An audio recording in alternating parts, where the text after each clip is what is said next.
Today, the LADA announcing his much-anticipated decision in the infamous Menendez case. Judge Gascón will recommend the Menendez brothers be resentenced. What that means in this particular case is that we're going to recommend to the court that the life without the possibility of parole be removed and that they will be sentenced for murder.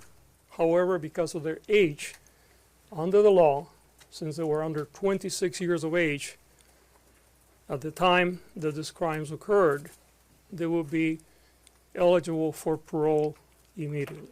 Erik and Lyle Menendez have been serving life without the possibility of parole after being convicted for the premeditated murders of their parents, Jose and Kitty, in 1989. The brothers maintained years of sexual and physical abuse by their father led them to kill in self-defense. They were tried twice. The first time ended in a mistrial, but they were then convicted in a second trial after the judge limited testimony about the abuse. Prosecutors deciding to review the case after new evidence became available that seemed to support the brothers' claims. A letter Erik wrote to his cousin months before the murders describing his fear of his father's abuse. Also, a new allegation from Roy Rossello, a former member of the boy band Menudo, who said Jose Menendez, once a powerful record executive, molested him in the Menendez family home. They have paid for their crimes, and we as a family have all suffered enough.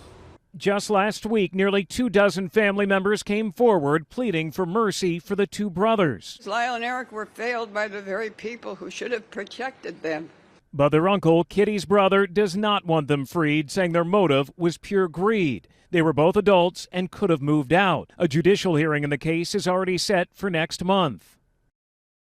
A judge will ultimately decide the fate of the Menendez brothers, looking at that new evidence and taking into account a California law that allows the release of prisoners who are no longer a threat to the public. Alex Stone, ABC News in downtown Los Angeles.